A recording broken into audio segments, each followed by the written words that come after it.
My wife and I had just moved to a new city. It was a big decision, but we were ready for a fresh start. We had to leave a lot behind, including our old dog. He was getting on in years, and I thought he'd be better off staying with my parents. They had the space and the time to take care of him, and he was already used to them. But moving into a new house, especially one with a big yard, I knew we needed another dog. A bigger one this time, something that could keep an eye on the place and keep us company too. My wife was excited about getting a puppy. She was the one who pushed for it, actually. I had my work to focus on, and I wasn't sure how much time I'd have to deal with a young dog. Puppies need a lot of training, and I wasn't around enough to handle all that. But my wife insisted, and soon enough we had a new dog running around the place. She was the one who took on most of the responsibility for the training.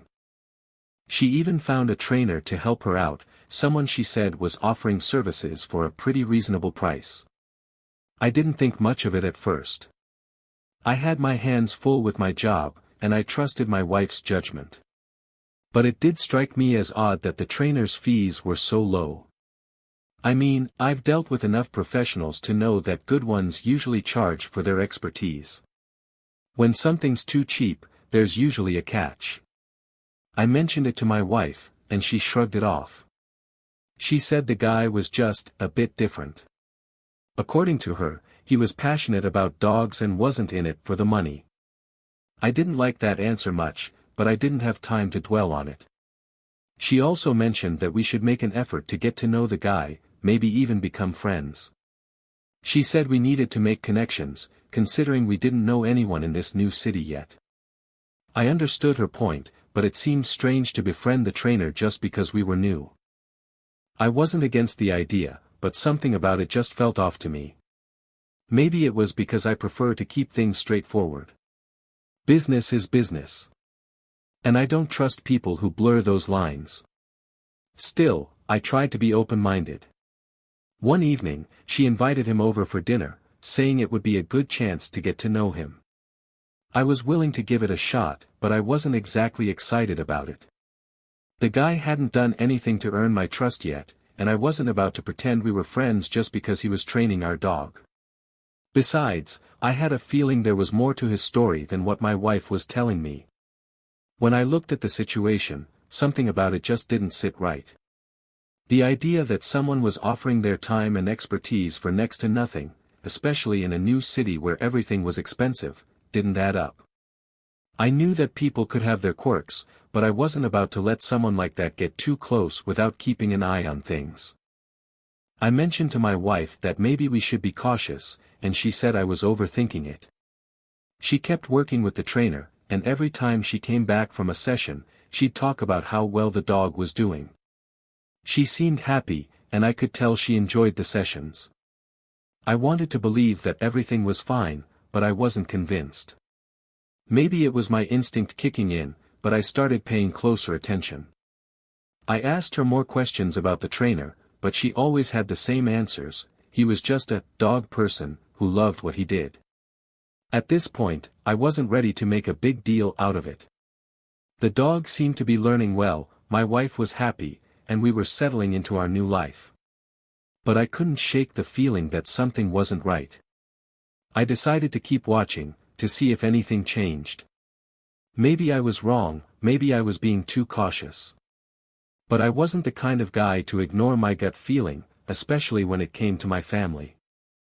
I decided to ask my wife directly why the trainer's price was so low. It had been bothering me for a while, and I wasn't one to just let things slide if they didn't make sense. She looked at me like I was overthinking it and said he was just an unusual guy. According to her, he wasn't in it for the money and genuinely cared about dogs. She insisted he was a good specialist despite his quirks.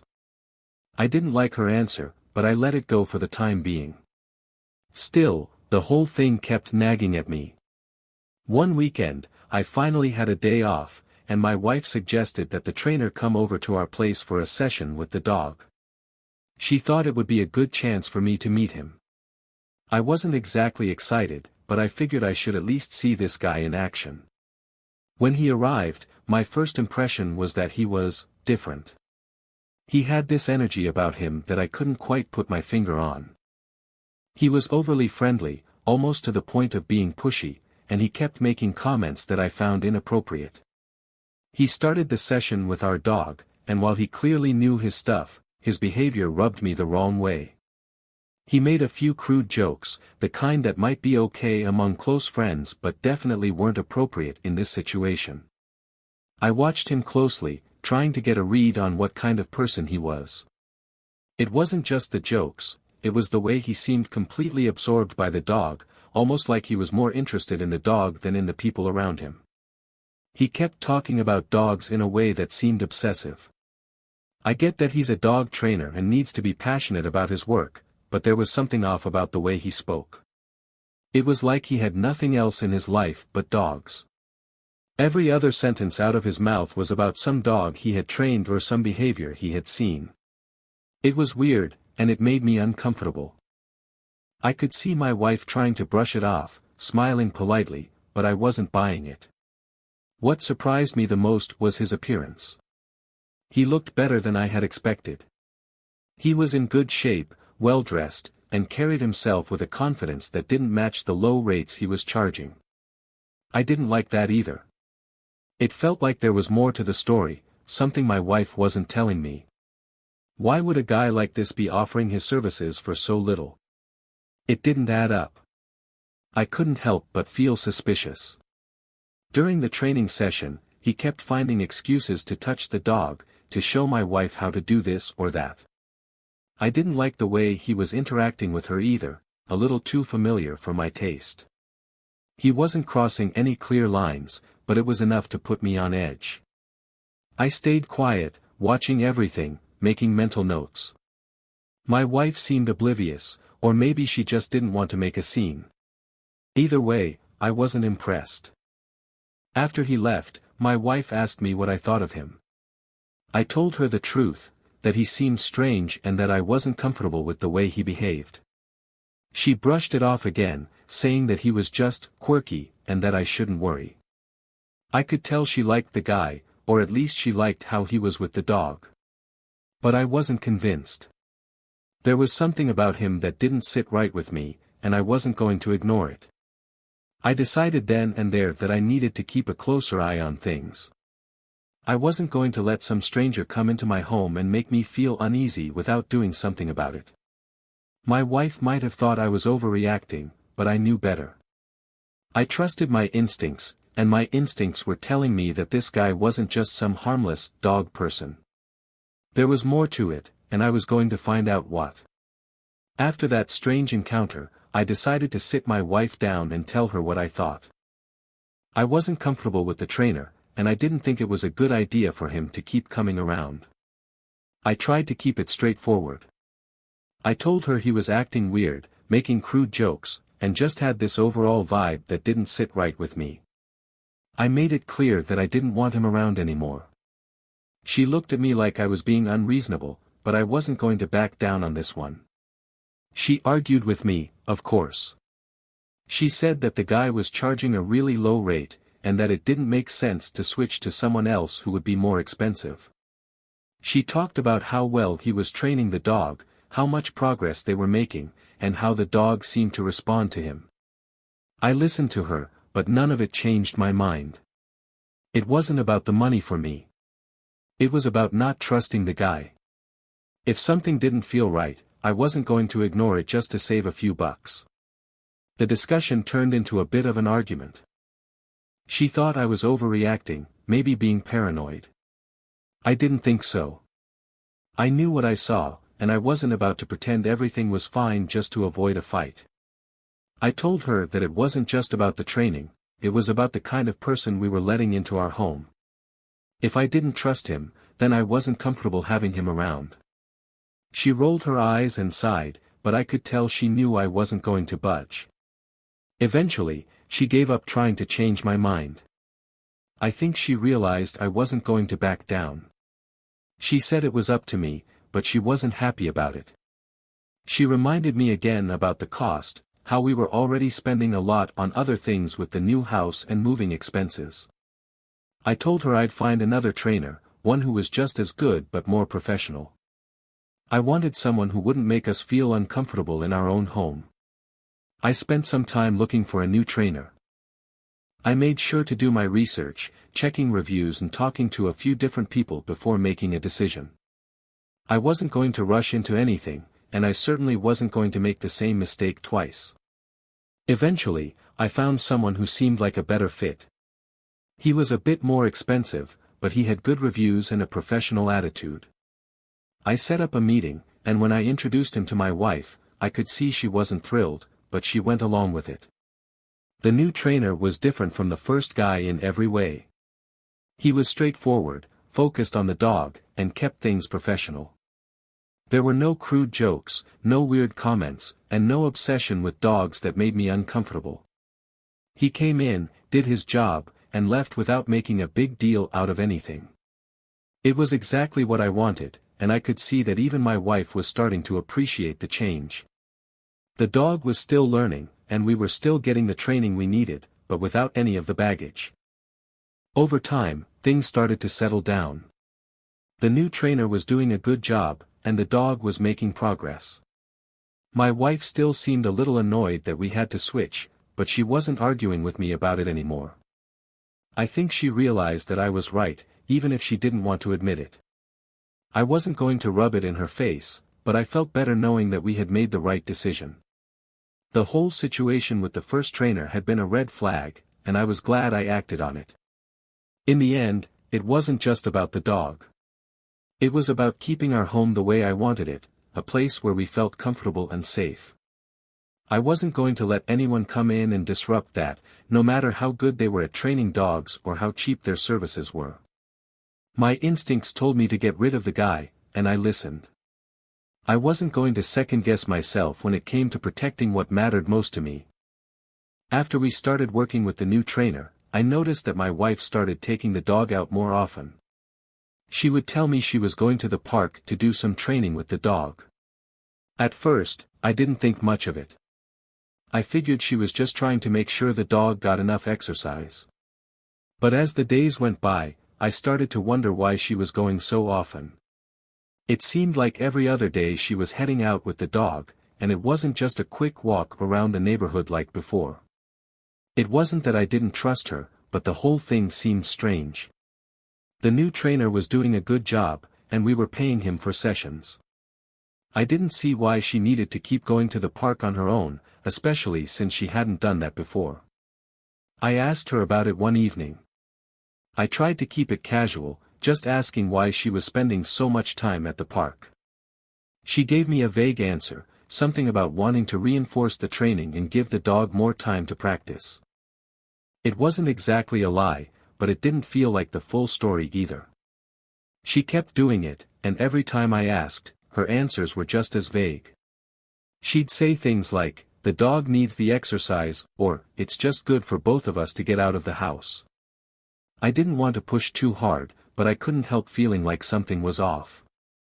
It wasn't just the fact that she was going out so often, it was the way she talked about it, like she was trying to avoid giving me a straight answer. I didn't like that. It made me feel like there was something she wasn't telling me. One day, I decided I needed to find out for myself what was going on.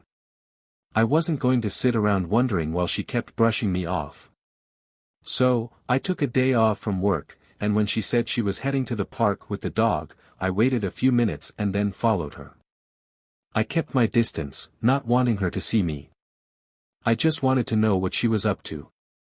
Maybe I was wrong, maybe there was nothing going on, but I needed to see it for myself. When I got to the park, I stayed back, watching from a distance. At first, everything seemed normal. She was walking the dog, throwing a ball, doing some of the basic training exercises we had been working on. But then I saw him, the old trainer. He was there, standing by one of the benches, and before long, he was right there with her, working with the dog. My stomach tightened when I saw it. She hadn't told me she was meeting him, and I knew right then that all those vague answers had been lies. I watched for a while, trying to make sense of what I was seeing. They were talking, laughing, and the trainer was showing her different techniques with the dog. It was clear that this wasn't just a coincidence. She had planned to meet him, and she had been doing it behind my back. I felt a mix of anger and betrayal. I wasn't sure what their relationship was, but I knew it wasn't right. She had gone against what we had agreed on, and she had lied to me about it. I didn't confront them right then and there. I wasn't about to make a scene in the middle of the park. Instead, I turned around and went back home. I needed time to think, to figure out what I was going to say to her. I wasn't going to let this slide, but I also didn't want to act without knowing all the details. One thing was for sure, I wasn't going to let this guy come between us, and I wasn't going to let my wife keep lying to me. When she came home later that day, I acted like everything was normal. I wanted to see if she would tell me the truth on her own. She didn't. She just talked about how well the dog was doing, how much progress they were making. When my wife got home that day, I didn't wait too long before I brought it up. I was done playing games and pretending everything was fine. I told her straight out that I had followed her to the park and that I had seen her with the old trainer.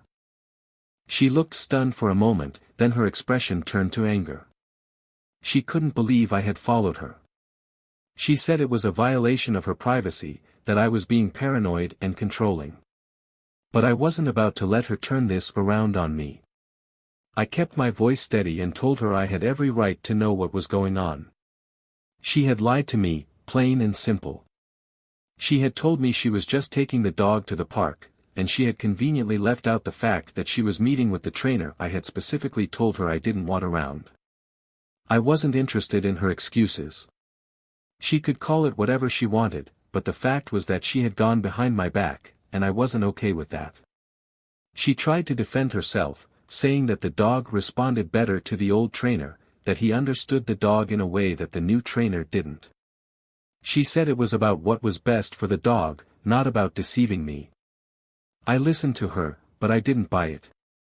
It wasn't just about the dog, it was about trust, and she had broken that trust. She had made a decision that affected both of us without even considering my opinion. That wasn't something I could just ignore. I told her I didn't care how good the old trainer was with the dog. We had agreed to move on, and she had gone behind my back. I wasn't going to let that slide. I made it clear that I wanted her to cut off all contact with him. No more park meetings, no more training sessions, nothing. I wasn't interested in hearing about how great he was or how much the dog liked him. There were plenty of trainers out there, and we were already working with one who was professional and knew what he was doing. She didn't like it, and she made that very clear. She said I was being unreasonable, that I was overreacting, but I wasn't going to change my mind. I wasn't about to let some stranger come between us, especially not someone I had already told her I didn't trust. I wasn't going to be the guy who just looked the other way while his wife did whatever she wanted. I had my limits, and she had crossed them.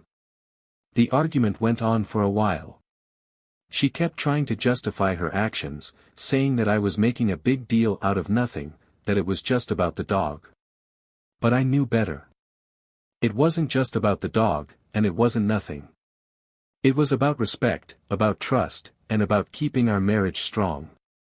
I wasn't going to let this slide, and I wasn't going to let her convince me otherwise. Eventually, she realized I wasn't budging, and she gave in. She agreed to stop seeing the old trainer, but she wasn't happy about it. She said I was being controlling, that I was making things harder than they needed to be. I didn't care. I wasn't interested in being liked at that moment. I was interested in making sure that we were on the same page and that there were no more secrets between us. I made it clear that I expected her to respect my decision and to stick to it. No more lies, no more sneaking around. After that, things were tense for a while. She was clearly upset, and I wasn't exactly in a forgiving mood. But I was firm in my decision. I had put my foot down, and I wasn't going to second-guess myself. This was about setting boundaries and making sure that we were both on the same team. I wasn't going to let anything or anyone come between us, no matter what. She might not have liked it, but she knew where I stood, and that was what mattered. On the surface, things seemed to go back to normal after our argument. My wife stopped going to the park with the dog, and the old trainer was out of the picture. The new trainer continued working with us, and the dog was making good progress. It felt like we were finally moving forward, putting the whole mess behind us. For a while, I let myself believe that everything was fine, that we had turned a corner. But that feeling didn't last long. It started with small things. My wife would leave the house without really explaining where she was going. She wasn't taking the dog, and she didn't give me any details, just a quick, "I'll be back later," or "I need to take care of something." The first time, I didn't think much of it. I was tired from work, and I figured she just needed some time to herself. But then it happened again, and I couldn't shake the feeling that something wasn't right. After the third time, I started paying closer attention. I tried to ask her casually where she was going, but her answers were vague, just like before. She'd say things like, "I'm just running some errands," or "I need to clear my head." It wasn't much to go on, and the way she said it made me think she didn't want me to ask any more questions. I didn't like it. It reminded me too much of how things had been before, when she was meeting the old trainer behind my back. I wanted to confront her right then and there, to demand a straight answer, but I was exhausted. Work had been taking it out of me, and I didn't have the energy for another fight. I knew that if I brought it up in the state I was in, it wouldn't end well. I didn't want to come across as angry or paranoid. I wanted to be calm, to get the truth without turning it into a screaming match. So I decided to wait until morning. That night, I lay in bed, thinking about everything that had happened. I tried to convince myself that maybe I was overreacting, that maybe there was a simple explanation for her behavior. But deep down, I knew better. My instincts were telling me that something was off, just like they had before. I wasn't the type to ignore my gut feeling, especially when it came to my wife. I needed to know what was going on, and I wasn't going to let it slide this time. I kept replaying the recent events in my mind, trying to find any clues I might have missed. Maybe it was nothing, maybe she really just needed some space, but the uncertainty was eating away at me. I wasn't the kind of guy to let things go without getting answers. I knew I had to confront her, but I also knew I needed to be smart about it. If I let my emotions get the best of me, it could make things worse. I could feel the tension building between us, even if she acted like everything was fine. It was like there was an invisible wall between us, and every time she left without an explanation, that wall got a little higher. I wasn't going to let it get to the point where we couldn't communicate anymore. I had to put a stop to it, but I needed to be rested and clear-headed when I did. So I decided that I'd talk to her in the morning. I was too tired to deal with it properly that night, and I didn't want to risk saying something I'd regret. I needed to be calm, collected, and ready to hear whatever she had to say. As much as it frustrated me to wait, I knew it was the right thing to do. I just hoped that, by morning, I'd have the strength to handle whatever was coming. The next morning, I woke up early, still feeling the weight of everything that had been happening lately. I turned over in bed, and I immediately noticed something was off. My wife was next to me, her body trembling slightly, and she was completely naked. She was whispering something, repeating it over and over, and it took me a second to realize what she was saying. "Enter me," she kept whispering, and our dog was lying on her stomach. The scene in front of me was almost too much to process. I sat up, staring at her, my mind reeling. I couldn't believe what I was seeing. I felt a rush of anger and confusion. What the hell is going on? I snapped at her. This wasn't normal, it wasn't right, and I wasn't going to just let it slide. She looked up at me, startled, her face going pale. She looked like a deer caught in headlights, as if she had no idea how to explain herself. But I wasn't interested in waiting for her excuses. I needed answers, and I needed them now. Without giving her a chance to say anything, I reached over to the nightstand and grabbed her phone. She tried to stop me, but I pushed her hand away. I wasn't about to let her hide whatever was going on. I unlocked her phone and started scrolling through her messages. My heart was pounding, and I could feel the anger building up inside me. I needed to know what was happening, what she was hiding from me. As I went through her messages, I found exactly what I was afraid of. There were texts between her and the old trainer. My eyes scanned the messages, and it was all there, everything I needed to know. They had been meeting up behind my back, and it wasn't just about training the dog. The messages were explicit, detailing their meetings and the things they had been doing together. My stomach turned as I read them, feeling the betrayal hit me like a punch to the gut. She had been lying to me, using the dog as an excuse to meet up with him for her own pleasure. But as I kept reading, I found something even worse. There were messages about some strange command, enter me. The trainer had been telling her that this command would help her satisfy herself with the help of the dog. I felt my blood run cold as I read those words. It wasn't just an affair, it was something far more twisted. The trainer had convinced her that this was some kind of training technique, but it was clear from the messages that it was all about fulfilling his own sick fantasies. And she had gone along with it. I looked over at her, my face twisted in anger and disgust. What the hell is this? I demanded, holding up the phone so she could see what I was looking at.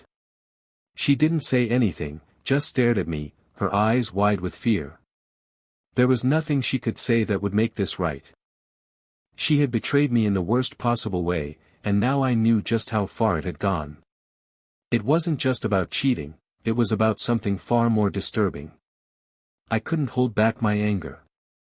I told her exactly what I thought of her, of what she had done. I didn't care if my words hurt her, she deserved every bit of it. She had destroyed the trust between us, and for what? For some twisted game with a guy who was supposed to be helping us train our dog. It was pathetic, and I wasn't going to stand for it. I had given her the benefit of the doubt, I had trusted her, and she had thrown it all away. In that moment, I knew that things would never be the same between us. There was no coming back from this. She had crossed a line that couldn't be uncrossed, and I wasn't sure if I could ever forgive her for it. All I knew was that I wasn't going to let this slide. She had made her choices, and now she was going to have to live with the consequences.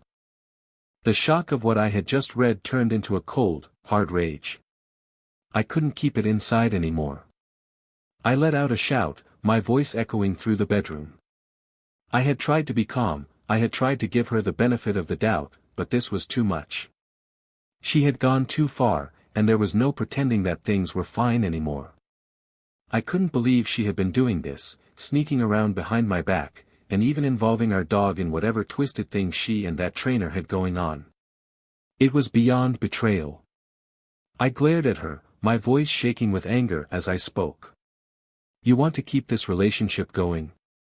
You want to prove to me that you're not just playing games with me? Fine. Call him. Right now.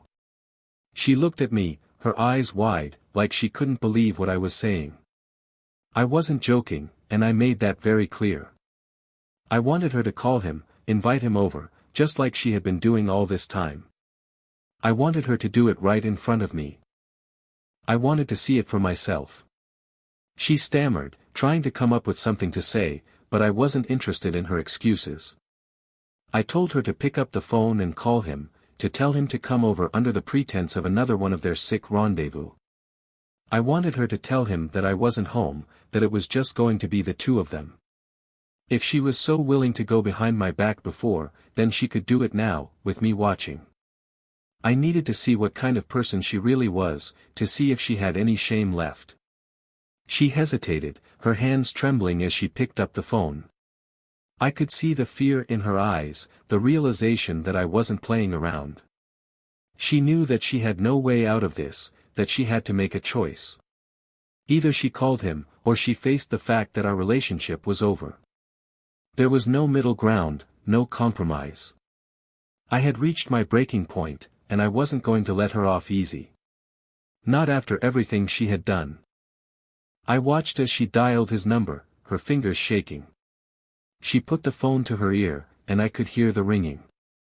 I stood there, my heart pounding, my anger fueling me. I wanted her to feel the weight of her actions, to understand just how badly she had messed up. This wasn't just about her and the trainer anymore, it was about the lies, the betrayal, the complete lack of respect she had shown me. She had crossed a line, and now she was going to have to deal with the consequences. The phone rang a few times before he picked up. I could hear his voice on the other end, casual, like he had no idea what was coming. She hesitated, her voice barely a whisper as she spoke to him. She told him to come over, just like I had instructed. She told him that I wasn't home, that they could have the place to themselves. I could see the tears welling up in her eyes, but I didn't care. She had made her choices, and now she had to live with them. When she hung up, she looked at me, her face pale and her eyes full of fear. I didn't say anything for a moment, just stared at her, letting the silence hang between us. I wanted her to understand just how serious this was, just how badly she had hurt me. I wasn't going to let her off the hook, not this time. She had to face what she had done, and she had to deal with the consequences of her actions. I told her that when he got here, I was going to handle it. She tried to protest, to say something, but I cut her off. I wasn't interested in her excuses or her apologies. I was done listening to her lies. I had given her the chance to come clean, to be honest with me, and she had thrown it all away. Now, she was going to see exactly what that meant. There was no going back from this. I waited in silence after she hung up the phone, my mind racing. She had done it, she had called him, and now we were going to see this through. I wasn't sure how I was going to handle it, but I knew one thing, I wasn't going to let this guy walk away without knowing exactly what he had done. My wife sat there, her eyes wide with fear, as we waited. The air in the room was thick with tension, and I could feel my anger simmering just beneath the surface, ready to boil over. It didn't take long for him to show up.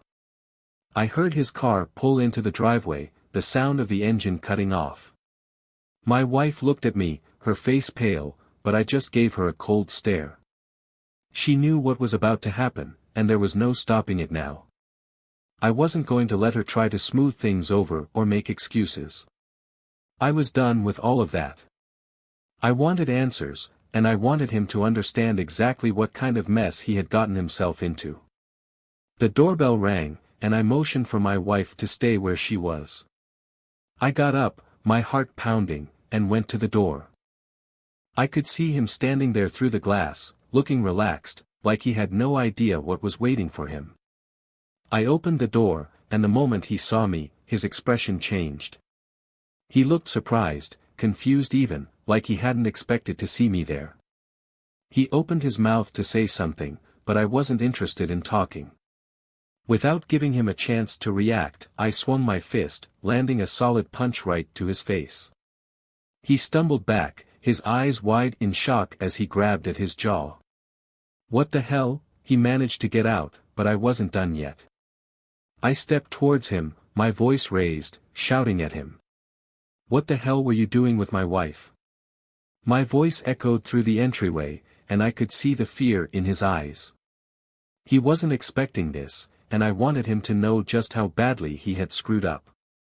He tried to defend himself, stammering out some excuse, saying it wasn't what I thought. But I wasn't interested in his lies. I grabbed him by the collar, pulling him closer as I glared at him. "You think you can just come into my home, mess with my wife, and get away with it?" I shouted. He tried to say something else, but I shoved him back, letting go of his collar. He stumbled, almost losing his balance, but I didn't care. I was done listening to him. I stepped back, pointing towards the door. "Get out," I growled. He looked at me, his face pale, like he couldn't believe what was happening. But I wasn't going to give him another chance. I moved towards him again, and he turned, stumbling out the door. I followed him, making sure he was out of the house before I slammed the door shut behind him. My heart was pounding, my fists still clenched as I stood there, trying to catch my breath. I could hear my wife in the other room, her breathing shaky, but I didn't go to her. I needed a moment to calm down, to think. The trainer was gone, and I had made it clear that he wasn't welcome here, that he was never to come near us again. But the damage was done, and I knew it. This wasn't just about the trainer, it was about everything that had happened, everything that had led us to this point. I stood there for a moment, my mind racing. I had done what I needed to do, but I still felt the anger burning inside me. There was no going back from this, no undoing what had been done. The trust between us had been shattered, and I wasn't sure if there was any way to put the pieces back together. All I knew was that I wasn't going to let anyone walk all over me, not him, not my wife, not anyone. After the trainer was gone, I stood there in silence, the weight of everything crashing down on me. The anger, the betrayal, the sheer disbelief of what had happened, all of it was too much to bear. I turned and walked back into the house, my eyes locking onto my wife. She was standing there, her face pale, tears running down her cheeks. I could see the fear in her eyes, but I wasn't moved by it. I was beyond caring about her tears or her excuses. I pointed towards the door, my voice cold and steady. "Get out," I said. She looked at me, her eyes widening, like she couldn't believe what she was hearing. She started to say something, her voice trembling, but I cut her off. I said get out, I repeated, my voice rising. I wasn't going to let her stay here, not after everything she had done. She had betrayed me in the worst possible way, and there was no coming back from that. She shook her head, her voice breaking as she started shouting back at me. She said I was being unfair, that I had set her up, that I had tricked her into calling the trainer over. She screamed that I was the one who had lied to her, that I had manipulated her. Her words were filled with anger and desperation, but I didn't care. I wasn't interested in her attempts to turn this around on me. She had made her choices, and now she had to face the consequences. I walked over to the closet, grabbing her things and throwing them towards the door. Clothes, shoes, whatever I could get my hands on, I tossed it all out. She watched, her face a mix of shock and rage. She tried to stop me, grabbing at my arm, but I pushed her away. I wasn't going to let her stay here, not for another minute. She had lost the right to call this place home the moment she decided to betray me. She screamed at me, her voice shrill and filled with anger. She called me a bastard, said I had no right to do this to her. She tried to grab her things, but I kept throwing them out, one by one, until the hallway was littered with her belongings. I could feel my heart pounding, the adrenaline still pumping through my veins. I was done with her lies, done with her betrayal. She had destroyed everything we had, and I wasn't going to let her stay and pretend like we could fix it. I turned to her, my voice cold and final. "Get out," I said again. She looked at me, her eyes filled with hatred, but she knew I wasn't going to back down. She grabbed what she could, her hands shaking as she picked up her things. She kept shouting at me, calling me names, saying I was the one who had ruined everything. But her words meant nothing to me. I had heard enough lies, enough excuses. There was nothing she could say that would change what she had done. As she stumbled out the door, I stood there, watching her go. I felt a strange sense of relief, like a weight had been lifted off my shoulders. The house was finally quiet, the chaos of the past few weeks coming to an end. I knew that this was just the beginning, that there would be more to deal with, but for now, I was glad to see her go. She had made her choices, and now she had to live with them, just like I had to live with mine. I closed the door behind her, the sound echoing through the empty house. I took a deep breath, trying to calm myself, trying to process everything that had happened. The anger was still there, the hurt, the betrayal, but at least she was gone. At least I didn't have to look at her anymore, didn't have to listen to her lies. It was over, and for the first time in a long time, I felt like I could finally breathe again. A few days after I kicked her out, I thought things were finally settling down. I was trying to move on, to find some semblance of normalcy in the mess that had become my life. But then, I got a call from my parents. My wife, ex-wife now, as far as I was concerned, had shown up at their place and taken the dog. She hadn't said much, just grabbed the dog and left. My parents were too shocked to stop her, and by the time they called me, she was already gone. I felt a rush of anger and fear. The dog had been the one good thing left, the one piece of normalcy I could hold on to, and now she had taken that too. I knew she was doing it to get back at me, to hurt me in any way she could. And it worked. The thought of her having the dog, of her using the dog as a pawn in whatever sick game she was playing, made my blood boil. I couldn't let her get away with this. I tried calling her, but she didn't pick up. I sent her messages, demanding that she bring the dog back, but there was no response. I knew I had to do something, and I wasn't going to sit around waiting for her to make the next move. I went straight to the police. I told them everything, how she had taken the dog without permission, how she had been acting erratically, how she had threatened to harm the dog. I wasn't going to take any chances. I wanted the dog back, and I wanted her to face the consequences of what she had done. The police took my report seriously, especially when I mentioned the threats she had made.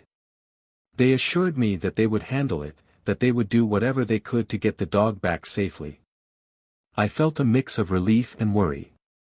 I knew the police were involved now, but I also knew what my ex-wife was capable of. She was desperate, and desperate people did dangerous things. I just hoped they could find her before she did something she couldn't take back. It didn't take long for them to track her down. She had been staying at a motel on the edge of town, and when the police arrived, they found the dog with her. She had been agitated, yelling at the officers, refusing to let the dog go. But they managed to get the dog away from her, and they took her into custody. When they brought the dog back to me, I felt a wave of relief wash over me. The dog was safe, and that was all that mattered. My ex-wife, on the other hand, wasn't so lucky. The police had her evaluated by a mental health professional, and it didn't take long for them to realize that she needed help. They told me she had been acting erratically, making threats, and that she was a danger to herself and others. They decided to keep her under observation, to make sure she got the help she needed. I didn't feel sorry for her, not after everything she had done, but I hoped that maybe this would be a wake-up call for her. With the dog back home, I tried to pick up the pieces of my life. It wasn't easy. The house felt empty, and the memories of everything that had happened were still fresh in my mind. But having the dog there helped. It was a reminder that not everything had been lost, that there was still something good left in my life. I took the dog for long walks, trying to clear my head, trying to find a way to move forward. I knew it was going to take time. There was no quick fix for what had happened, no easy way to forget the betrayal, the anger, the chaos. But I was determined to keep going, to build something new out of the wreckage. I had the dog by my side, and for now, that was enough. One step at a time, I was going to find a way to live again, to put the past behind me and start over.